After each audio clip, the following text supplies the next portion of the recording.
তো দেখেন দেখতে কিন্তু কিউট হয়েছে আর খেতে কিন্তু খুবই সুস্বাদু এবং মজাদার হয়েছে। তো বাসায় আপনারা এইভাবে যে সহজভাবেই কিন্তু ফালুদা ঘরে বানিয়ে নিতে পারেন। আর এখন যে পরিমাণে গরম, এই গরমের সময় ঠান্ডা ঠান্ডা ফালুদা খেতে কার না বেশি ভালো লাগে। আসসালামু আলাইকুম ভিউয়ার্স, আমি আজকে খুব দারুণ স্বাদ করে একটা ফালুদা বানিয়ে দেখিয়ে দেবো। এখানে আমি একজনের পরিমাণ মতো আমি এখানে দুধ নিয়েছি। আর দেখেন দুধটাকে আমি আগে থেকে জাল করে নিয়েছি, উপরে যে শর্টটা দেখেন দেখা যাচ্ছে। এখন আমার এই দুধটা রেডি করার জন্য, ফালুদার যে দুধটা রেডি করার জন্য যা লাগবে সেটা আমি এখন দেখিয়ে দিচ্ছি। আমি এখানে গুঁড়ো দুধ নিয়েছি হাফ কাপের কম, 3 ভাগের 2 ভাগ। আমি এখানে কাস্টার্ড পাউডার নিয়েছি 1 টেবিল চামচ পরিমাণে, হাফ কাপ পরিমাণে চিনি নিয়েছি। আমি এখানে 1 চিমটি পরিমাণে লবণ নিয়েছি। এরপর যে খুব ভালো করে মিক্সড করে নিতে হবে। আর দুধটা কিন্তু গরম থাকাকালীন কিন্তু কখনোই কাস্টার্ড পাউডার, গুঁড়ো দুধ এগুলো মিক্সড করতে যাবে না, তাহলে কিন্তু দলা পাকিয়ে যাবে। আর দলা পাকিয়ে গেলে কিন্তু তখন আর দুধ দিয়ে আমরা যে কাজটা করবো সেই কাজটা কিন্তু আর হবে না। অলরেডি দুধের সঙ্গে সমস্ত উপকরণ কিন্তু মিক্সড হয়ে গিয়েছে। এখন আমি জালটাকে অন করে দিয়ে দিচ্ছি। এই পর্যায়ে কিন্তু খুব ভালো করে নাড়তে হবে। আর নাড়তে নাড়তে দেখবেন একটা গ্রেভি গ্রেভি ভাব চলে আসবে। আর যখনই গ্রেভি গ্রেভি ভাবটা চলে আসবে তখনই কিন্তু আমাদের নামিয়ে নিতে হবে। তো ভিউয়ার্স দেখেন কতটা সুন্দর ভাবে আমার দুধ দিয়ে গ্রেভিটা তৈরি করা হয়ে গিয়েছে, কাস্টার্ড গ্রেভিটা।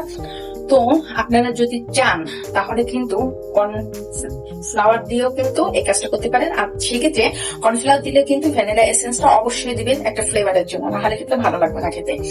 আর আমি এখন এটাকে নামিয়ে নিচ্ছি। তো এখন দেখেন কতটা সুন্দর দেখা যাচ্ছে, একটু লুজ লুজ রয়েছে। যখন ঠান্ডা হয়ে যাবে তখন কিন্তু আরেকটু এটা কিন্তু আরেকটু হার্ড হয়ে যাবে বা টাইট হয়ে যাবে। আমি এখন এটাকে নামিয়ে যে বলে আমি সার্ভ করবো সেই বলে ঢেলে নিয়ে নিচ্ছি। তো আমি এখন এই বলটার মধ্যে ঢেলে নিচ্ছি। তো ভিউয়ার্স এখন আমি দুধটাকে ঠান্ডা করার জন্য রেখে দিচ্ছি। আর আপনারা যদি চান তাহলে নরমাল ফ্রিজে 4 থেকে 3 ঘন্টা রেখে দিতে পারেন। আর ডিপ ফ্রিজে রাখতে 2-3 ঘন্টা রাখতে না। আমি দুধটা আর একটু ঠান্ডা হলে আমি ডিপ ফ্রিজে রেখে দেবো। তো ভিউয়ার্স এই ফাঁকে আমি সাবুদানাটাকে বসিয়ে দিয়েছিলাম আর তার ভিতরে একটু লবণ দিয়ে দিলাম, কারণ সাবুদানার ভিতরে লবণটা একটু দিলে আমার কাছে খুবই ভালো লাগে, না কেমন ছিল পাঁচে মনে হয়। আর আমি সাবুদানাটাকে একটু কালারফুল করার জন্য এখানে একটু ফুড কালার ইউজ করতেছি। আর এই ফুড কালারটার জন্য দেখতে খুবই ভালো লাগে। আপনারা চাইলে ফুড কালারটা নাও দিতে পারেন বা যে কোনো কালারের ফুড কালারটা ইউজ করতে পারেন। লাল ফুড কালারটা দিলে বেশি দেখতেও সুন্দর লাগে, মানে যে লুকটাই মানে ফিরে আসে অন্যরকম লাগে। তো ভিউয়ার্স আমি সাবুদানা গুলোকে দেখেন পানির মধ্যে রেখে দিয়েছিলাম, কত সুন্দর কত বড় বড় হয়ে গেছে। এখন আমি ফালুদাটাকে তৈরি করে দেখিয়ে দিচ্ছি। তো দেখেন এর ঘনত্বটা কতটা সুন্দর আসছে। আর আমি ডিপ ফ্রিজে রেখে দিয়েছিলাম। এখন আমি ফালুদা তৈরি করার জন্য যা লাগে আমি তাই এর ভিতরে অ্যাড করে দিচ্ছি। আমি সাবুদানাটাকে দিয়ে দিচ্ছি, আমি নুডলস গুলোকে দিয়ে দিচ্ছি, আনারের কিছু দানা দিয়ে দিচ্ছি, কিছু অ্যাপেল কুচি দিয়ে দিচ্ছি। আমি এখন এখানে 4 প্রকারের জেলো দিয়ে দিচ্ছি। এটা আমার হাতে তৈরি করা, আপনারা চাইলে বাসায় তৈরি করে নিতে পারেন, তাতে কোনো সমস্যা নেই। আর আমি এখানে আইসক্রিম দিয়ে দিচ্ছি। এখন আমি যখন সবকিছু মিক্সড করে নেবো, এই আইসক্রিমের কারণে কিন্তু একটু লুজ লুজ হয়ে যাবে। তো বাসায় কিন্তু আপনারা এই সহজ পদ্ধতিতে এই ফালুদা বানিয়ে খেতে পারেন। আর ফালুদা যত ঠান্ডা হবে ততই কিন্তু খেতে মজা। এই কারণে ফালুদার এই যে দুধের যে গ্রেভিটা, এটা যত ডিপ ফ্রিজে রাখা যাবে এর মানে ঠান্ডার কারণে ফালুদাটা খেতেও কিন্তু খুবই মজা লাগবে। হ্যাঁ, কতটা সুন্দর আর আকর্ষণীয় লাগতেছে। তো বাসায় আপনারা এইভাবে একটু ট্রাই করবেন, আশা করি খুবই ভালো লাগবে। আমি মানে ঘরোয়া পদ্ধতিতে একদম সহজ ভাবে, মানে পৃথিবীর সব থেকে সহজ ভাবে তৈরি করে দেখিয়ে দিলাম ফালুদা বানানো। তো আপনারা যদি আমার চ্যানেলে নতুন হয়ে থাকেন প্লিজ আমাকে লাইক কমেন্ট শেয়ার করবেন আর কমেন্টস করে জানিয়ে দিবেন আমার রেসিপিগুলো আপনাদের কাছে কেমন লাগে। ইউটিউব থেকে দেখে থাকলে অবশ্যই একটা সাবস্ক্রাইব করে দেবেন।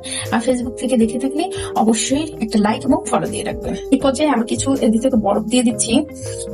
আপনাদের যদি বেশি ঠান্ডা খেতে মন চায় তাহলে বরফটাকে অ্যাড করে দিতে পারেন। এখন আমি ফালুদাটাকে খুব সুন্দর করে গ্লাসে ঢেলে দেখিয়ে দেই এটা দেখতে কতটা সুন্দর আর ইউনিক লাগছে। তো আমি প্রত্যেকটি গ্লাসে এইভাবে করে নিলাম। দেখেন দেখতে কিন্তু সেই একটা নাইস হয়েছে। আর যদি সাথে করে এরকম একটা আইসক্রিম দেওয়া যায় তাহলে তো বলার অপেক্ষাই রাখে না। তো ভিউয়ার্স আমি উপর দিকে কিছু আঙ্গুর দিয়ে দিচ্ছি। আপনারা যখন মিক্সড করবেন তখন ফালুদার ভিতরে আঙ্গুরগুলোকে মিক্স করে দিতে পারেন, তাতে কোনো সমস্যা নেই।